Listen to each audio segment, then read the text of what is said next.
Let's solve a more involved trig equation.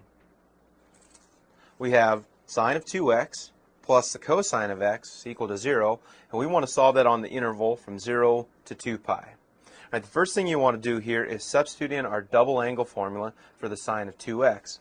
We know this to be equal to 2 times the sine of x times the cosine of x, plus cosine that was there before, cosine of x, that is equal to 0. Now we have a common factor, the cosine of x.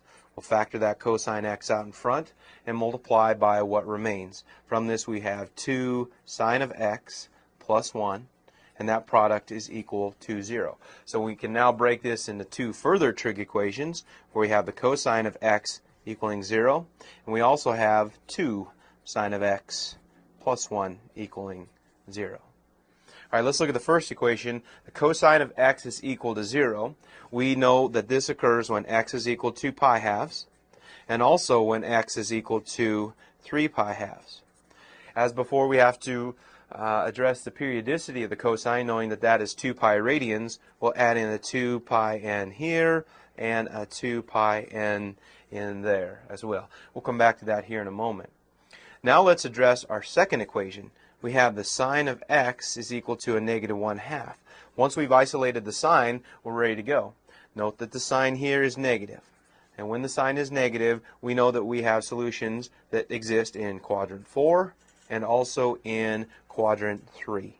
And the Q stands for quadrant there, and we'll analyze those separately. If you take the inverse sine of both sides to isolate x, we have x is equal to the inverse sine of a negative 1/2.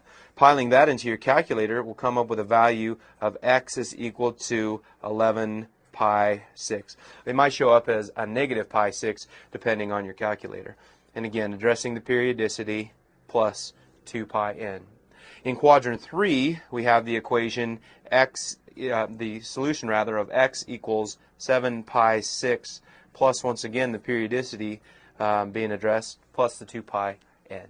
So those are the infinite number of solutions to this equation. Now we have to address the fact that we want our solutions to be between 0 and 2 pi. 0 inclusive, but not 2 pi. All right, note, we start with n equals 0 here on the left, the first two infinite solutions. And from that, we obtain x is equal to pi halves from the first equation. Note that if we put in n equals 1, that's going to be pi halves plus 2 pi. That's outside of our interval. In a similar fashion, plugging in n equals 0 to our second solution here, we're going to end up with 3 pi halves. And as before, when n equals 1, this is outside of our interval. So from the cosine of x equals 0, we have the two solutions, pi halves and 3 pi halves. Over here with the sine equation, let's go ahead and solve. Again, when n equals 0, what happens here? Well, one of our solutions will be 11 pi 6. If we add a 1 in there, that again takes us out of the interval. So that's our only solution for that particular part of our problem. And then again, if we plug in a n equals 0 here, it's kind of hard to tell, but that is 7 pi 6.